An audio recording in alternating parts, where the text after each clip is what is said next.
দেখুন, আমি এখানে মিষ্টি আলু সিদ্ধ করতে দিচ্ছি। আমার আলুটা প্রায় সিদ্ধ হয়ে গেছে। আমি চুলা অফ করে দিব, পানি শুকিয়ে গেছে। আসসালামু আলাইকুম, welcome back to my channel. সম্মানিত ভিউয়ার্স, আজ আমি তৈরি করব মিষ্টি আলু দিয়ে রুটি ও পরোটা। আমি আলুটা সিদ্ধ করে নিয়ে আসছি, এখন ছুলে নিব।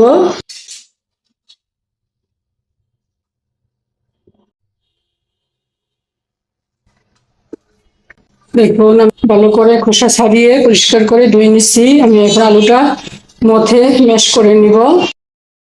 বাকিটা ধুয়ে নিয়ে আসছি।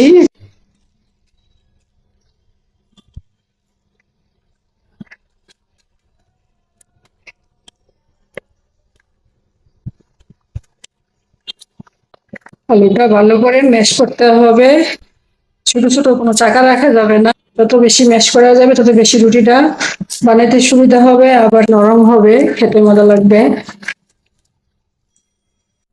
আমি এখানে 2 কাপ ময়দা নিব। এই 1 কাপ, এই কাপে আমি 2 কাপ আটা এবং ময়দা মিশিয়ে আমি 2 কাপ নিলাম। আর একটু লবণ ছিটিয়ে দিব উপরে, একটু লবণ। এখন আমি আলু আর ময়দাটা মিশিয়ে নিব। আমি এখানে এখন পানি দিব না, আমি পানি দিব, এরকম করে বানিয়ে নিব। যে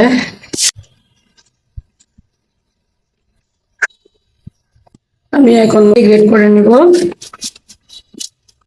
এটা হাতেও করা যায়, হাতে করলে একটু সময়টা বেশি লাগবে, সেজন্য আমি গ্রেট করে নিচ্ছি। একটু জোরজোড়া করে নিব। একটু জোরজোড়া করে নিলে গরম পানিতে সিদ্ধ করতে সুবিধা হবে। আটাটা সবগুলো আমি গ্রেট করে নিলাম। আমি এখন পর্যন্ত কোনো পানি দিইনি। আমি এটা একটু জোরজোড়া করে নিলাম, তারপরে আমি গরম পানির মধ্যে সিদ্ধ করে নিব একটু আটাটা। সফট থাকবে, নরম হবে।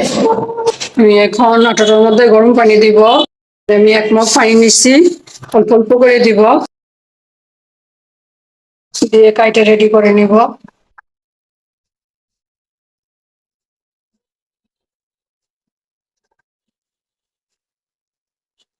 এটা উঠিয়ে রাখছিলাম, আমি অর্ধেকটা দিয়ে এটা মিশিয়ে নিব।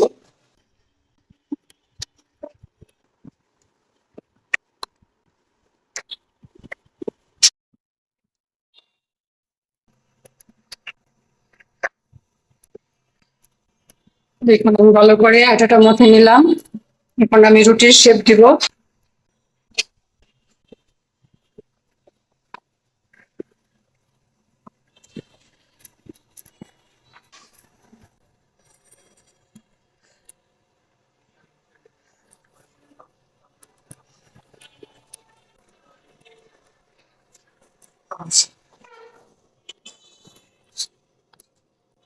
এখন আমি রুটিগুলো বানিয়ে নিব। আমি এখন রুটিগুলো বানিয়ে নিচ্ছি।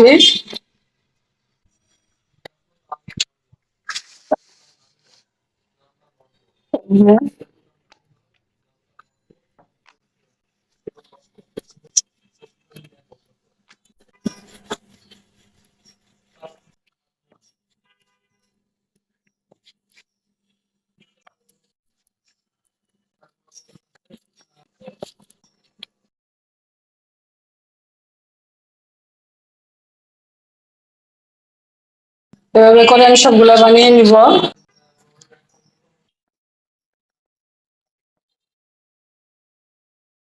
রুটিগুলি বানিয়ে নিয়ে আসলাম, এখন এখন ছেঁকে নিব। প্যান গরম হয়ে গেছে।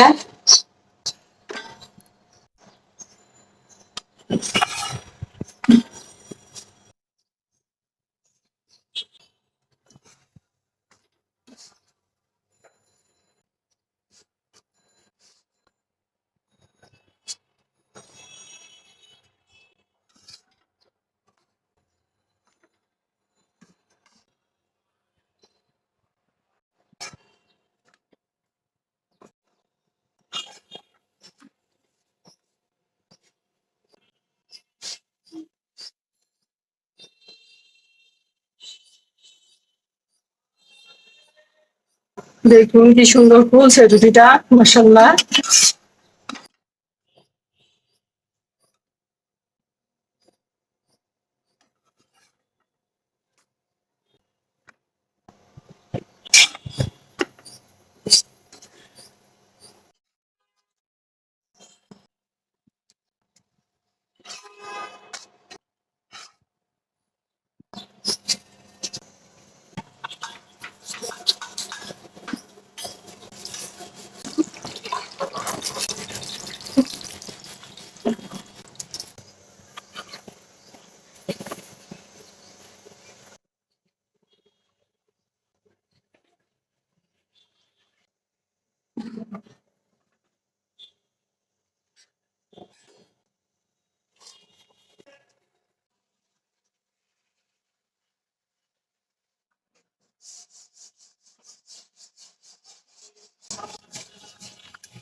আমি সবগুলা রুটি আর পরোটা গুলো সেঁকে নিলাম। দেখুন ভিউয়ার্স, যে আমি তৈরি করে নিয়ে আসলাম মিষ্টি আলুর রুটি পরোটা। আমার আজকের ভিডিওটি যদি আপনাদের ভালো লাগে তাহলে প্লিজ একটা লাইক দিবেন, কমেন্ট করবেন, আপনাদের ফ্রেন্ডস অ্যান্ড ফ্যামিলির সাথে শেয়ার করবেন। আর যদি চান তাহলে আমার চ্যানেলটাকে সাবস্ক্রাইব করে রাখতে পারেন। আজ তাহলে এ পর্যন্তই। আল্লাহ পাক আমাদের সবাইকে সুস্থ রাখুন, ভালো রাখুন। আমিন। আল্লাহ হাফেজ। এই মিষ্টি আলুর রুটি পরোটা মিষ্টি দিয়ে খেতে খুবই মজা লাগে। ছাড়াই বাবু এটা খাওয়া যায়। যে বাচ্চারা মিষ্টি আলু খেতে পছন্দ করে না তাদেরকে এভাবে খাওয়ানো যায়। যেন আমার ছোট ছেলে পছন্দ করে না মিষ্টি আলু, সেজন্য আমি মাঝে মধ্যে মিষ্টি আলু দিয়ে রুটি বানিয়ে দেই। আবার পিজাও তৈরি করি, ওইটা আবার খায়। বেশি একটা সময়ও লাগে না, আলুটা সিদ্ধ করে ময়দার সাথে মিশিয়ে পরে একটু গরম পানি দিয়ে ডোটা তৈরি করে নিলেই হয়। এটা মিষ্টি ছাড়াও খেতে ভালো লাগে। আমার বাসায় মিষ্টি ছিল ফ্রিজে, সেজন্য আমি একটু ডেকোরেশন করলাম। এটা অনেক সময় লাগে, এটা নরম থাকে।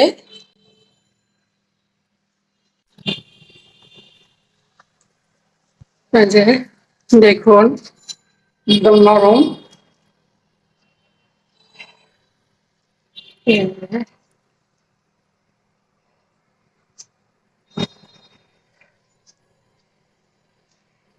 খেতে খুবই মজা লাগে, আপনারা করে খেয়ে দেখবেন, খুবই মজা লাগে।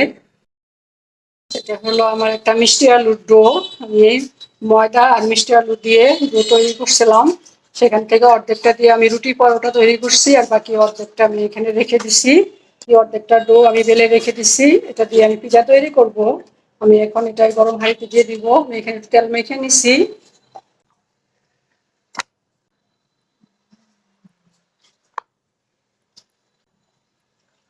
দিয়ে দিলাম। আমি ব্যবহার করবো সস এখানে।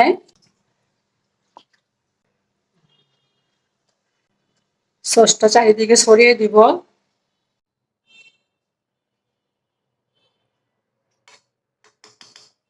এখন আমি দিব একটু চিজ। চিজটা আমি গ্রেট করে রাখছিলাম। এখানে আছে সবুজ ক্যাপসিকাম আর আছে লাল ক্যাপসিকাম, বলে আমি দিয়ে দিব।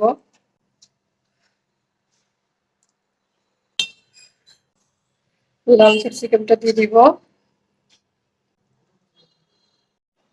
এখানে একটু চিকেন কিমা আছে, মুরগির গোস্তের কিমা, এটা দিয়ে দিব।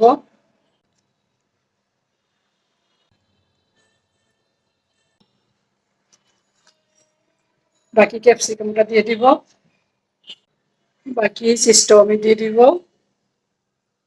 চিজটা আমি চারিদিকে একটু ছড়িয়ে দিব। গরমে চিজটা গলে গেছে, তো গরম করতেছে। আমি এখন দিব অরিগানো। পিজার মধ্যে অরিগানোটা দিলে সুন্দর একটা ফ্লেভার আসে। অরিগানো ছাড়া পিজা ভালো লাগে না খেতে। এই যে, আমি আজকে পিজাটা ওভেনে বেক করব না, আমি আজকে পিজাটা চুলায় বেক করব। চুলার মধ্যে আমি তাওয়া দিয়ে রিহিট করে রাখছি, আমি সেখানে এটা বসিয়ে দিব। চলুন তাহলে, চুলায় দিয়ে দিলাম। আমি এই তাওয়াটা ভালো করে গরম করে নিছি। এটা উঠিয়ে সরাসরি দিয়ে দিই, তাহলে আমার পিজা পুড়ে যাবে নিচে, সেজন্য আমি এটা এখানে দিয়ে দিলাম। চুলার আঁচ একদম কমিয়ে দিছি আমি।